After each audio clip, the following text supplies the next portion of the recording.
हम ज्ञान को अपने अंदर पूरा नहीं कर पा रहे हैं। और ज्ञान ना होने से प्रजा क्या हो रही है? बाइबल कहती है कि ज्ञान ना होने से प्रजा नाश हो रही है। बाइबल ये नहीं लिखा शैतान होने से प्रजा नाश हो रही है। जकरया 4 उसके 6 लाइए, पढ़ेंगे इसको। जकरया अध्याय 4 उसका 6 पद में क्या लिखा है? और बाइबल कहती है कि ज्ञान ना होने से मेरी प्रजा नाश हो रही है। मेरे ज्ञान ना होने से, देखो वर्ड को पढ़ो, सुनने वाले सुनो, पढ़ने वाले पढ़ो। मेरे ज्ञान के ना होने से मेरी प्रजा नाश हो गई।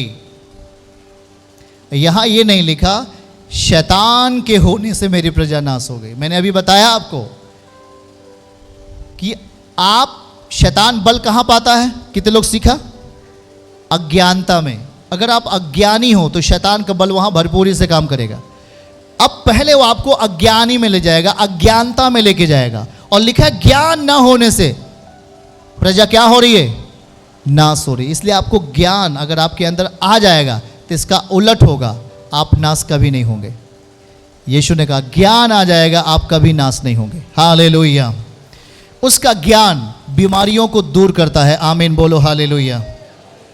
उसका ज्ञान आपको गरीबी से उठाकर ऊंचाई पे रखेगा। हालेलुया। उसका ज्ञान आपके हर एक कामों को सही करके आपको तेज बनाएगा। आने दो अपनी इस भूमि के ऊपर उसके सही प्रकार के वचनों को। झूठ को नहीं आने दो, छल को नहीं आने दो, बैर को नहीं आने दो, धोखे को नहीं आने दो। आज धोखा विश्वासियों के साथ, मैं बोल रहा हूं विश्वासियों के साथ लोग धोखा कर रहे हैं, धोखा कर रहे हैं, परमेश्वर के हस्तक्षेप को बिगाड़ रहे हैं। मैं कहता हूं आपके अंदर अगर ज्ञान नहीं है वो आपको फुसलाएगा।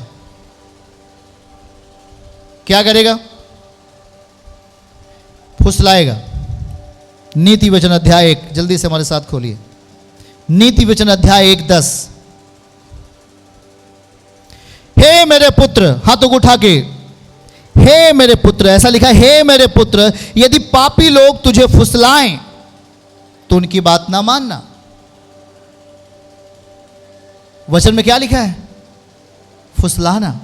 यदि पापी लोग तुझे फुसलाएं तो उनकी बात ना मानना। इसका मतलब हुआ पापी आपके पास आएगा और वो आपको परमेश्वर की महिमा से आपको दूर हटाएगा, आपको फुसलाएगा, बहकाएगा और वो जितना हो सकेगा सच्चाई के विरोध में बोलेगा आपके साथ, सच्चाई के विरोध में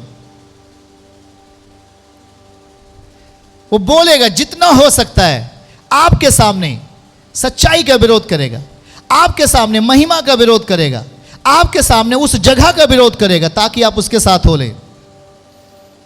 कान खोल ले, हाथों को उठा के बोलो हम सुन रहे। यदि पापी तुझे फुसलाए तो उसकी बात नहीं मानना। ध्यान से सुने। अगर परमेश्वर ने आपको सही जगहों पर भेज दिया है और आप सही जगह पर दे दिए गए हो और फिर वो आपको कह रहा है नहीं, इधर उधर आगे और पीछे और तमाम तरीके की अपनी मर्जी कोई आपको दे रहा है, तो सोच लेना वो पवित्र व्यक्ति नहीं है, वो पापी व्यक्ति है। और पापी व्यक्ति आपके अंदर के उस पवित्र बीज को जो आपको उन्नति के लिए रास्ते पर लेके जा रहा है वो बिगाड़ना चाहता है। पापी लोग तुझे फुसलाए उसकी बात नहीं मानो, क्योंकि वो अपना स्वभाव आप में देगा, वो आप में आपको अपनी बातें देगा, वो अपनी आपको किसी की बुराई करके आपको अपने पास अपने पक्ष में मिलाने का प्रयास करेगा। वो एक पापी व्यक्ति है। हाथों को उठा के बोलो हालेलुया। क्या आप हमारी बात समझ रहे हैं? जितने ऑनलाइन हैं सब लोग समझ रहे हैं? पापी यदि फुसलाए उसकी बात को नहीं मानना। परमेश्वर के प्रिय लोगों, हम किसी मनुष्य के द्वारा परमेश्वर के राज्य में नहीं आए, परंतु हम परमेश्वर के द्वारा परमेश्वर की इच्छाओं के द्वारा, उसके वचनों के द्वारा, उसके अनुग्रह के बल के द्वारा हम उसके राज्य में हैं। आमीन। हमको किसी मनुष्य ने नहीं बुलाया, आपको किसी मनुष्य ने नहीं भेजा, पर परमेश्वर ने भेजा है। और जब परमेश्वर भेजता है तो आप आशीष के हकदार बनते हैं।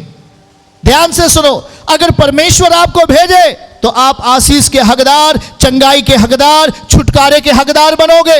और यदि आपने उसमें मनुष्य की बातें मानी तो आप पापियों की कैटेगरी में जाओगे, क्योंकि मनुष्य वो नहीं दे सकता जो परमेश्वर देता है। मनुष्य नासवान है पर परमेश्वर अविनाशी है। मनुष्य अपने स्वार्थ को बातें करेगा आपसे, पर परमेश्वर आपको बढ़ाने की, अपने प्यार की, अपनी प्रेम की बात आपसे करेगा ताकि आप उद्धार पाएं।